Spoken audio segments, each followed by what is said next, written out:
பாரதிய ஜனதா கட்சியின் மாநில செயற்குழு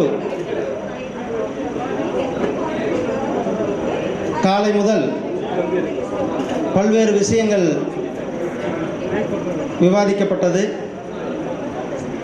மூத்த தலைவர்களுடைய வழிகாட்டுதலோட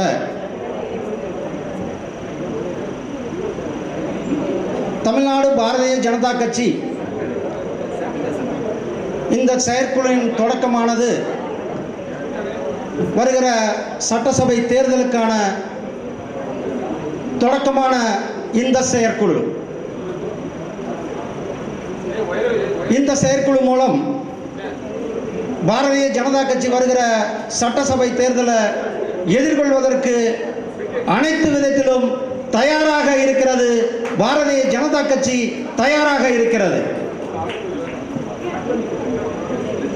எங்களுடைய எண்ணம், நம்மளுடைய நோக்கம், நம்மளுடைய குறிக்கோள் அத்தனையுமே வருகின்ற சட்டசபை தேர்தல் தான்.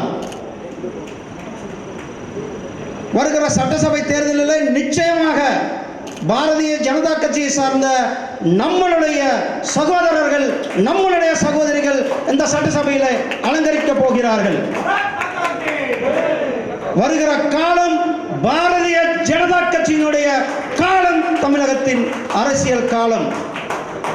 தமிழக அரசியலை நிர்ணயிக்க போகிறது பாரதிய ஜனதா கட்சி. சகோதரர்களே, இன்றைக்கு பாரதிய ஜனதா கட்சியை நோக்கி பொதுமக்களிடத்தில் எவ்வளவு பெரிய எதிர்பார்ப்பு இருக்கிறது. மோடிஜி அவர்கள் உலகத்தையே இன்றைக்கு வழிநடத்தி கொண்டிருக்கிறார்கள். சீனாவுக்கு தக்க பதிலடி கொடுத்தார்கள். பேண்டமிக் சிச்சுவேஷன் கோவிட்-19 சரியான முறையில் கையாண்டார்கள். கோவிட்-19 கையாண்டதில் உலகத்திற்கே ஒரு எடுத்துக்காட்டாக நம்மளுடைய பாரத பிரதமர் திரு நரேந்திர மோடிஜி அவர்கள் இருந்தார்கள். நமக்கெல்லாம் தெரியும், முழு ஊரடங்கு பிறப்பிக்கப்பட்டது. இன்றைக்கு நம்மளுடைய அகில பாரத தலைவர் மரியாதைக்குரிய நட்டாஜி அவர்கள் தமிழக பாரதிய ஜனதா கட்சி எந்த அளவிற்கு தமிழக மக்களிடத்திலே தங்களுடைய பணியை செய்தார்கள் என்று கூறினார். எந்த ஒரு அரசியல் கட்சியும் செய்யாத பணியை மற்றவர்கள் எல்லாம் பயந்து கொண்டிருந்த நேரத்தில் பாரதிய ஜனதா கட்சியினுடைய நிர்வாகிகள் வெளியில வந்து தன்னுடைய உயிரையும் துச்சமாக மதித்து கோவிட் நேரத்தில் மக்களுடைய துயரத்தளிக்க மக்களோடு மக்களாக நின்றார்கள் என்று நம்மளை அனைவரையும் பாராட்டினார்கள் நம்மளுடைய அகில பாரத தலைவர் மரியாதைக்குரிய திரு நட்டாஜி அவர்கள். கோவிட் நேரத்தில்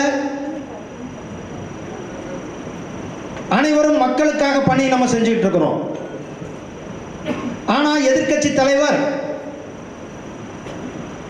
அண்ணன் ஸ்டாலின் அவர்கள் நாளொரு மேனிக்கும் பொழுதொரும் வண்ணமாக மத்திய அரசாங்கத்தையும் இங்க இருக்கிற அரசாங்கத்தையும் குறை கூறி கொண்டுதான் இருந்தார ஒழிய கோவிட்டை கட்டுப்படுத்துவதற்கான அவருடைய ஆலோசனையை ஒரு பொழுதும் கொடுத்ததில்லை. ஒரு எதிர்க்கட்சி தலைவர் சிறந்த ஆலோசனை வழங்க வேண்டி இருக்கின்ற இடத்திலே இருக்கின்ற தலைவர் எந்தவித ஆலோசனையும் சொல்லாமல் அவர் விடிந்த உடனேவே சொல்லிடுவார். எந்திரிச்ச உடனே இன்றைக்கு மத்திய அரசாங்கம் அது செய்யல, மத்திய அரசாங்கம் இதை செய்யல அப்படின்றார். நான் கேட்கிறேன் எதிர்க்கட்சி தலைவர் ஸ்டாலின் அவர்களுக்கு, புதிய தேசிய கல்விக் கொள்கை, புதிய தேசிய கல்விக் கொள்கை, புதிய தேசிய கல்விக் கொள்கை நிபுணத்துவம் பெற்றவர்களால் உருவாக்கப்பட்ட புதிய தேசிய கல்விக் கொள்கை. மிகப்பெரிய விஞ்ஞானி, மிகப்பெரிய வல்லுநர் திரு கஸ்தூரி ரங்கன் அவர்கள் தலைமையில் தேசம் முழுவதும் இருக்கிற கல்வியாளர்கள் மாணவ பிரதிநிதிகள், வைஸ் சான்சலர்ஸ், அத்தனை ஆராய்ச்சியாளர்கள் அத்தனை பேரையும் உள்ளடக்கி அவர்களிடத்தில் கருத்துக்களை கேட்டு புதிய தேசிய கல்விக் கொள்கை உருவாக்கப்பட்டது. அந்த டிராஃப்ட் கிட்டத்தட்ட 2 வருஷமாக பொதுமக்களுடைய பார்வைக்கு வைக்கப்பட்டது. பொதுமக்கள் தங்களுடைய கருத்துக்களை சொன்னாங்க. அந்த கருத்துக்கள் அத்தனையும் சொன்ன பிறகு ஒரு மிகப்பெரிய மாற்றத்தை உருவாக்கக்கூடிய தேசிய கல்விக் கொள்கையை நம்முடைய பாரத பிரதமர் திரு நரேந்திர மோடிஜி அவர்கள் இந்த தேசத்திற்கு அர்ப்பணித்தார்கள். இந்த தேசம், இந்த புதிய கல்விக் கொள்கை புதிய இளைஞர்கள் உலகத்திற்கே வழிகாட்டியாக இருப்பார்கள் என்று இந்த தேசிய கல்விக் கொள்கை சொல்றது. இந்த தேசிய கல்விக் கொள்கையில் 1ஆம் கிளாஸ் முதலும் 5வது வரலும் தாய்மொழியை கல்வியாக கற்றுக் கொடுக்கிறதுக்கு சொல்லுது. அத்தனை பேருமே அந்தந்த தாய்மொழிகளில் நம்மளுடைய கல்வியை கற்றுக் கொடுக்குறாங்க. தாய்மொழியில் கற்பிப்பதன் மூலம் அவர்களுடைய திறன் மேம்படும். உலகளவில் அவர்கள் போட்டி போடுவதற்கு போட்டியாளர்களாக இருப்பார்கள். இந்தியாவிலே மிகப்பெரிய மனிதவள சக்தி இருக்கிறது. அந்த மனிதவள சக்தி தொழில் சக்தியாக மாறணும் அப்படின்ட்டு தான் தொழிற்கல்வியை இன்னைக்கு அறிமுகப்படுத்தி இருக்கிறாங்க. இது மட்டுமல்ல, இடையில கல்வி நிறுத்துறவங்களுக்கு வசதியா அவர்கள் கல்வி தொடர்வதற்கு இதில் வழிவகை செய்யப்பட்டது. உயர்கல்வியை மாணவர்கள் பல்வேறு காரணங்களால் விட்டாலும் கூட விடக்கூடாதுன்றதுக்காக அவர்கள் இந்த கல்விக் கொள்கையில் பல்வேறு அம்சங்களை சேர்த்திருக்காங்க. இதை மட்டும் இல்லை, மிக முக்கிய அம்சம் 3 மொழி கல்வி, மும்மொழி கொள்கை. மும்மொழி கொள்கை மூலமா கிட்டத்தட்ட 22 ரீஜனல் லாங்குவேஜஸ், அத்தனை 22 லாங்குவேஜ் மூலியமா கல்வி கற்பிக்க முடியும். ஏற்கனவே தமிழ்நாட்டில் இருக்குது அத்தனை பள்ளிகள் கூடத்திலையுமே, அத்தனை பள்ளிக்கூடங்களிலுமே இன்னைக்கு சிபிஎஸ் பள்ளிக்கூடங்கள்ல 3வது மொழி கற்பிக்கப்படுகிறது. மெட்ரிகுலேஷன் ஸ்கூல்ல 3வது மொழி கற்பிக்கப்படுகிறது. உருதுக்கு பள்ளிக்கூடம் இருக்குது, தெலுங்குக்கு பள்ளிக்கூடம் இருக்கிறது ஓசூர் மாதிரி ஊர்களில், மலையாள பள்ளிக்கூடங்கள் இருக்கிறது கன்னியாகுமரி, கோயம்புத்தூர் மாதிரி ஊர்களில். இப்படி ஏற்கனவே அங்கங்க பள்ளிக்கூடங்களில் மும்மொழி கொள்கை இருக்கும் பொழுது திமுகவினர் நடத்துகின்ற அத்தனை சிபிஎஸ்இ ஸ்கூல்லையும் அத்தனை மெட்ரிகுலேஷன் ஸ்கூல்களிலும் 3 மொழி 4 மொழிகள் அப்படின்ற அத்தனை மொழிகளிலுமே நடத்திக்கிட்டு இருக்காங்க. ஆனால் ஒரே ஒரு செக்டார் மக்களுக்கு மட்டும் இன்னொரு மொழியை கற்பிப்பதில் அந்த ஆப்பர்ச்சுனிட்டி மறுக்கப்படுகிறது. யார் அவர்கள்? ஏழை எளிய மக்கள், மெட்ரிகுலேஷன் ஸ்கூல்லையும் சிபிஎஸ்இ ஸ்கூல்லையும் படிக்க முடியாத குழந்தைகள்,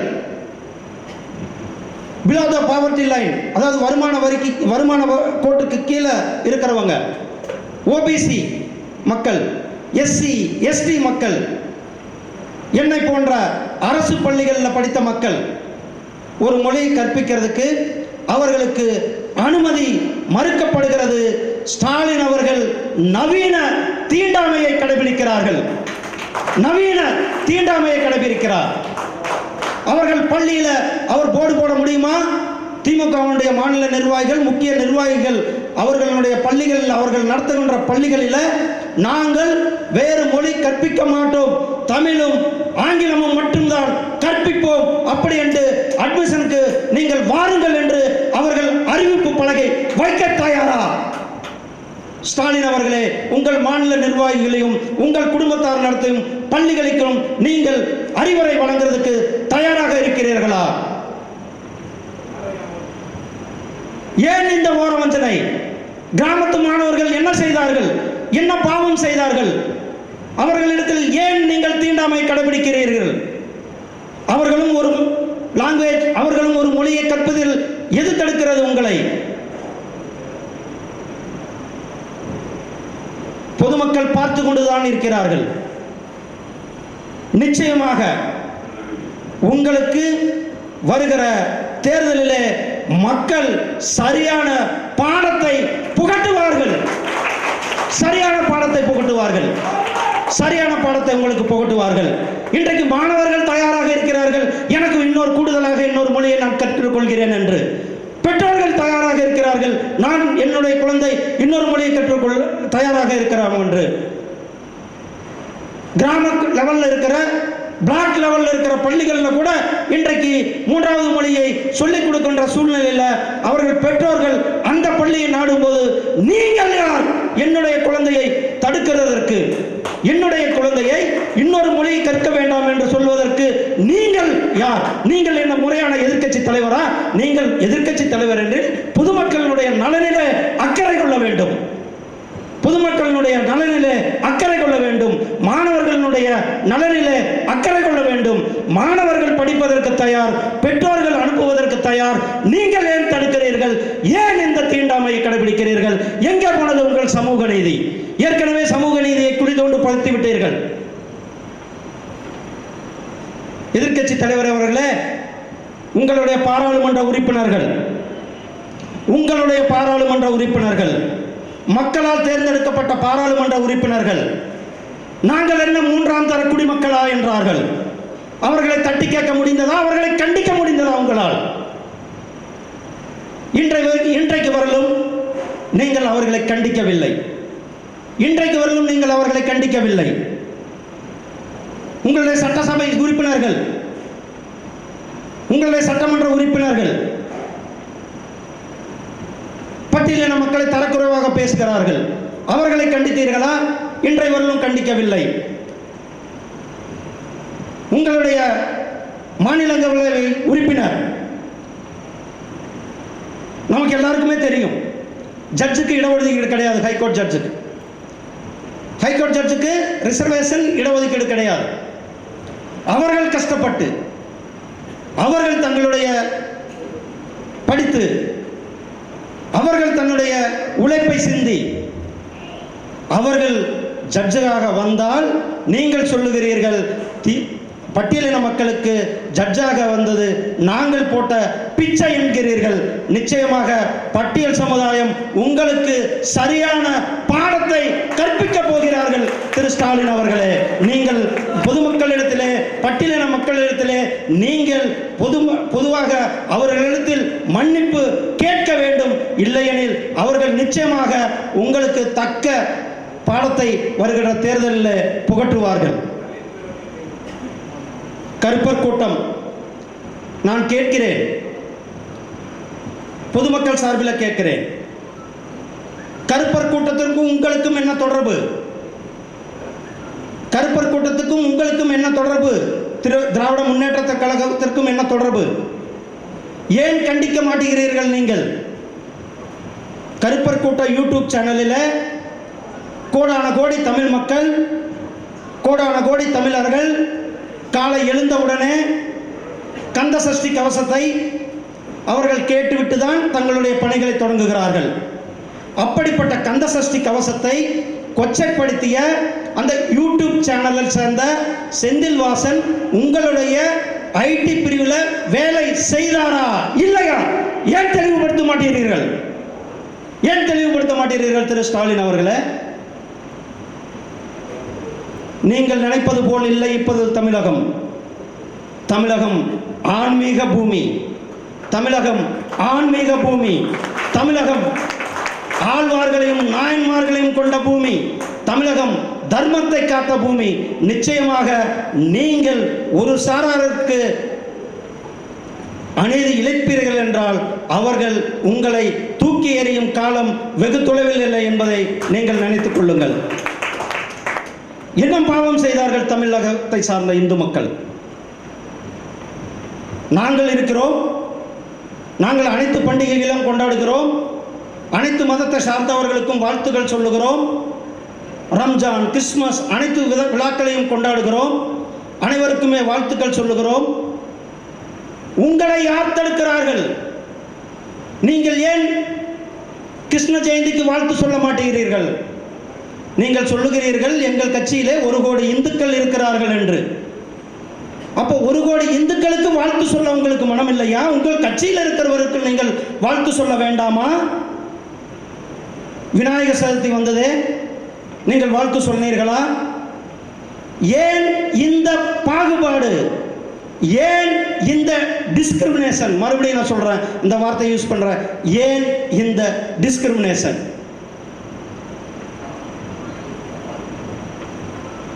நிச்சயமாக நீங்கள் நினைப்பது போல் இல்லை தமிழக மக்கள். நீங்கள் ஏதோ ஒரு கனவில் இருக்கிறீர்கள். அந்த கனவு ஒருபொழுதும் பலிக்காது, பலிக்காது, பலிக்காது என்பதை நீங்கள் மனதில் வைத்துக் கொள்ளுங்கள், நீங்கள் எழுதி வைத்துக் கொள்ளுங்கள். திரு ஸ்டாலின் அவர்களே,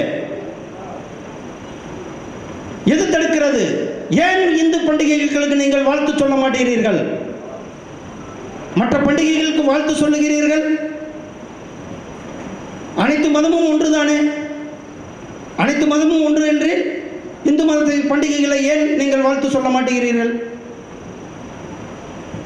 இது பொதுமக்கள் சார்பில் நான் உங்களை இந்த கேள்வி கேட்டிருக்கிறேன்.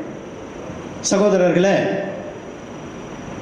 திராவிட முன்னேற்ற கழகமானது தொடர்ந்து இந்து பண்பாட்டையும், இந்து கலாச்சாரத்தையும், இந்து தெய்வத்தையும் தேசத்திற்கு எதிராகவும் பல்வேறு பொய்யான புரட்டைகளை சொல்வதையவே வாடிக்கையாக கொண்டிருக்கிறார்கள். சகோதரர்களே, பாரதிய ஜனதா கட்சி இன்றைக்கு நம்ம பார்த்துட்டு இருக்கிறோம். பலதரப்பு மட்ட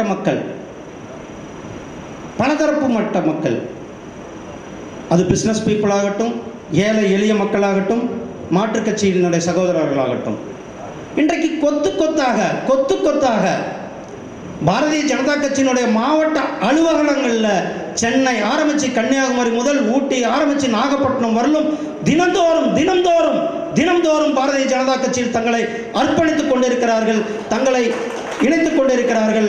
அதற்கு காரணம் மோடிஜி நரேந்திர மோடி அவர்களால் தமிழகத்தில் மிகப்பெரிய மாற்றத்தை கொண்டு வர முடியும் என்றதை மக்கள் நம்புகிறார்கள். மத்திய அரசாங்கத்தினுடைய திட்டங்கள், அத்தனை திட்டங்களும் தமிழகத்தில் கொடுத்திருக்கிறோம். ஒவ்வொரு மாவட்டத்திலையுமே ஏதாவது ஒரு திட்டத்தில் குறைந்தது 3 லட்சத்திலிருந்து 4 லட்சம் பேர் பலனடைஞ்சிருக்காங்க. விவசாயிகள் சன்மான் நிதி வருஷத்துக்கு 35 லட்சம் விவசாயிகளுக்கு 6000 ரூபாய் நம்ம ஒவ்வொரு வருஷமும் கொடுத்துக்கிட்டு இருக்கோம் விவசாயிகளுக்கு மத்திய அரசாங்கத்திலிருந்து. கோவிட் பீரியட்ல 1 கோடி ஜன்தன் அக்கவுண்ட், மகளிர் அக்கவுண்ட், அதாவது நம்மளுடைய தாய்மார்களுடைய அக்கவுண்ட்ல 3 மாதம் வீதம் 500 ரூபாய் அவர்களுடைய அக்கவுண்ட்ல போட்டிருக்கோம். இதை தவிர்த்து எம்எஸ்எம்இ என்ற சொல்லுகின்ற செக்டார்ல, தொழில்துறையில, மீனவர்களுக்காக, விவசாய வளர்ச்சிக்காக பல்வேறு திட்டங்களையும் நம்ம தீட்டி இருக்கிறோம், மக்கள்கிட்ட கொண்டு போயிட்டு இருக்கிறோம். வருங்காலம் பாரதிய ஜனதா கட்சியினுடைய காலம், நம்மளுடைய மத்திய அரசாங்கம் திட்டங்களை மக்கள் மத்தியில் ஏற்கனவே கொண்டு போய் சேர்ந்திருக்கு. இன்னும் நாம் பாரதிய ஜனதா கட்சியை சேர்ந்த நாம் நம்மளுடைய திட்டங்களை மக்கள் மத்தியில் இன்னும் அதிகமாக கொண்டு சென்று சேர்த்த வேண்டும் என்றதை கேட்டுக்கொண்டு, இன்றைக்கு இந்த செயற்குழு மூலியமாக பல்வேறு தீர்மானங்களையும் நாம் நிறைவேற்றியிருக்கிறோம். எதிர்காலத்தில் பல்வேறு நிகழ்ச்சிகளை திட்டமிட்டிருக்கிறோம். அத்தனை நிகழ்ச்சிகளையும் நாம் சிறப்பாக செயல்படுத்த வேண்டும் என கேட்டுக்கொண்டு, இந்த செயற்குழுவில் உங்கள் அனைவரிடத்திலையும் என்னுடைய கருத்துக்களை பகிர்ந்து கொள்வதற்கு நன்றி, வணக்கம். பாரத் மாதா கி, பாரத் மாதா கி.